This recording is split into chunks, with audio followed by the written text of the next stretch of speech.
സമാധാനമായി. അങ്ങനെ താലി കെട്ടി കഴിഞ്ഞ സ്ഥിതിക്ക് പെണ്ണിന്റെ കൈ പിടിച്ച് വലപ്പത്. പെണ്ണിന്റെ കൈ പിടിച്ചിട്ട് മലത്തില്ല. ചെന്ന് കയറി കൊടുക്കും.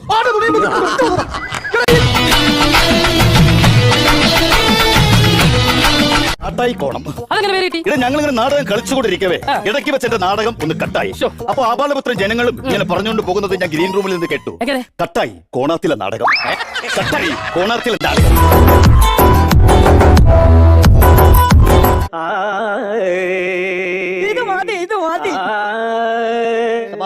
ഇതിലുള്ളൊരു രവിമാമൻ അരി വാങ്ങാനായി വരുന്നു. അരി കിട്ടാതെ രവിമാമൻ തിരി വാങ്ങിച്ചു തിരികെ പോയി. ഇതിലുള്ളൊരു രവിമാമൻ അരി വാങ്ങാനായി വരുന്നു.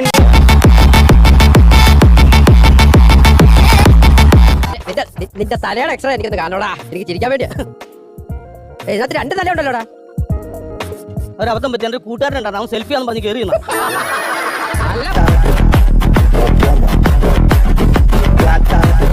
വഴിയിൽ മൊഴിയിൽ നടയിലുടയിൽ അതിശയ സുഖം തരും അഭിതകത്തിറങ്ങിയിടാൻ. നിന്നോട് പല പ്രാവശ്യം പറഞ്ഞിട്ടുണ്ട് ഈ പണിക്ക് ഇറങ്ങുമ്പോഴത്തേന് പുറകെ വിളിക്കരുത് കേട്ടോ. പച്ചക്കറിയല്ലേ വാങ്ങിച്ചോണ്ട് തരാം.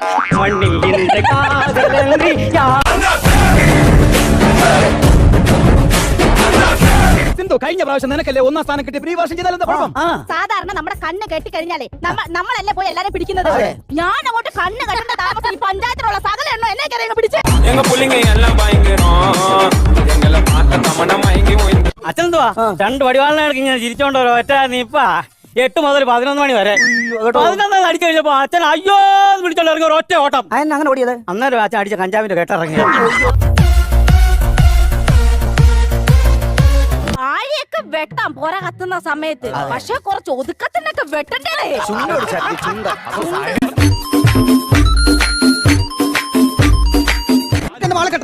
മുഹൂർത്ത മുമ്പ് അമ്മാവിന്റെ അച്ഛൻ കൊടുത്ത് പെട്ടെന്ന് അങ്ങോട്ട് സമയം പോയിക്കൊണ്ടിരിക്കും. മുഹൂർത്തായെന്ന്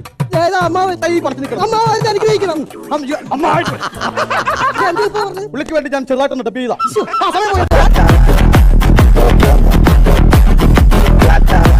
പെൺബെഞ്ചർ എന്ന് പറഞ്ഞാൽ സ്വന്തം വിശ്വാസത്തിൽ അർപ്പിച്ച് പോയിരുന്ന പരീക്ഷ പിള്ളേരുണ്ട്. രണ്ടാമത് പറഞ്ഞു കഴിഞ്ഞാൽ മിഡിൽ ബെഞ്ചർ എന്നുവെച്ചാൽ സ്വന്തം വിശ്വാസത്തിലും കുറച്ച് തുണ്ടിലും പോയി വിശ്വസിച്ചിരുന്ന പരീക്ഷയാണ്. പിന്നെ മൂന്നാമത് എന്നെ പോലത്തെ കുറച്ച് പിള്ളേരുണ്ട് ലാസ്റ്റ് ബെഞ്ചർ. അവർക്ക് എല്ലാം ദൈവത്തിന് സമർപ്പിച്ചിട്ട് പോയി പരീക്ഷ. ഞാനൊക്കെ ദൈവമേ എന്ന് വിളിച്ചാണ് പോയിരുന്ന പരീക്ഷ. നിനക്ക് നേരത്തെ എന്തിനായിരുന്നതാ ജോലി? എനിക്ക് ആദ്യം കുതിരയെ കിറക്കുമായിരുന്നു. അത് കഴിഞ്ഞാൽ പിന്നെ താറാവിനെ കിറക്കും. പിന്നെ അത് കഴിഞ്ഞാൽ കോഴിയെ കിറക്കും. ഏത് ഫാമിലി? ഫാമിലല്ല കനാകുന്നില്ലേ. പിള്ളേർ വരെ ടിക്കറ്റ് എടുക്കും കയറ്റി ഇരുന്നും കിറക്കും. പിള്ളേർ വരെ ടിക്കറ്റ് എടുക്കും കയറ്റി ഇരുന്നും കിറക്കും. കണ്ടത്തൊരു കാര്യം പറയാം. ഈ സാധനം ഇഴഞ്ഞായിരിക്കും ഈ തൊപ്പിക്കത്ത് വന്ന് കയറിയേക്കണേ. അതൊരു പുതിയ അറിവാണല്ലോ പാമ്പ് എഴുതുന്നുള്ളത്. പറഞ്ഞത് ഞാൻ വിചാരിച്ചു പാമ്പ് ഇങ്ങനെ മൈൽപ്പിയിലേക്ക് വെച്ചിട്ട് അമ്മയ്ക്ക് പഞ്ഞം കൂട്ടാ അങ്ങനെ ഒന്ന് കയറിയെന്ന്.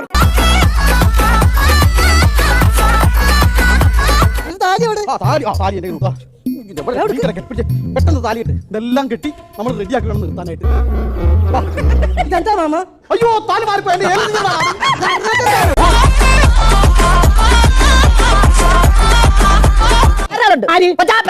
കൊച്ചാപ്പനാണെങ്കിൽ 8 മണിക്ക് ഇങ്ങനെ പണിയും കഴിഞ്ഞ് വന്നപ്പോ ദാണ്ട ഫ്രണ്ടിൽ നിൽക്കുന്ന ഒരു ആന. കൊച്ചാപ്പ എന്തോ ബാഹുബലിയിൽ പ്രവാസി കയറുന്ന ഒരു ആനയുടെ തുമ്പി കൈ ചവിട്ടി ഒരു കയറ്റ. കൊച്ചാപ്പൻ മാത്രമേ ബാഹുബലി കണ്ടിട്ടുള്ളായിരുന്നു. ആന കണ്ടിട്ടില്ലായിരുന്നു.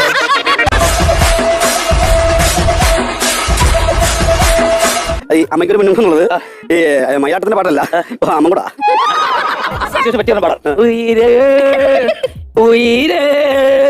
എന്റെ വിളിച്ചു പറയും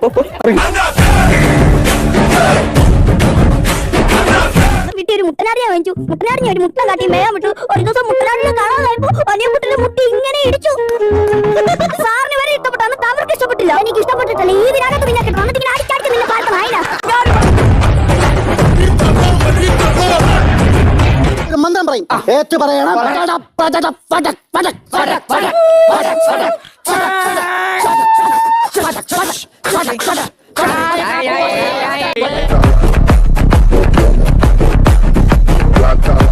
തന്റെ വേണം ധൈര്യം വേണം ചങ്കുറ്റം വേണം.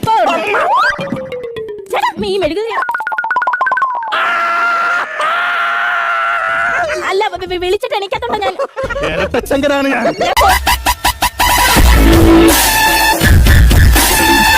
ഓഡിറ്റോറിയം ബുക്ക് ചെയ്തത്. അപ്പൊ 25,000 രൂപ അമ്മ ചോദിച്ചത്. പ്രസിഡന്റ് എങ്ങനെ 15,000 രൂപ കിട്ടും? പ്രസിഡന്റിന്റെ വീടുക്ക് അതല്ല ജനങ്ങളുടെ കാശല്ലേ, നമ്മൾ എന്തിനാണ് അതിനകത്ത് കൈയിട്ട് വരുന്നത്? പിന്നെ പന്തലിട്ടത് 40,000 രൂപ. എവിടെ പന്തലിട്ട്? ഓഡിറ്റോറിയത്തിനകത്ത്.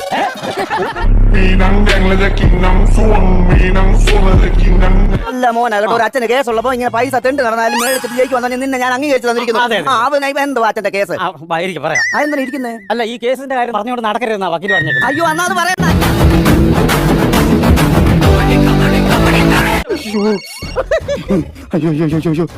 ഹലോ ഹലോ ഹലോ ഹലോ, ഫോണിൽ വിളിച്ചിട്ട് മിണ്ടാണ്ടിരിക്കാൻ എന്തെങ്കിലും പറ. അതെ, അവിടെ മെഴുകുതിരി വീണായിരുന്നു, അപ്പുറത്ത് ചെവി. ഹലോ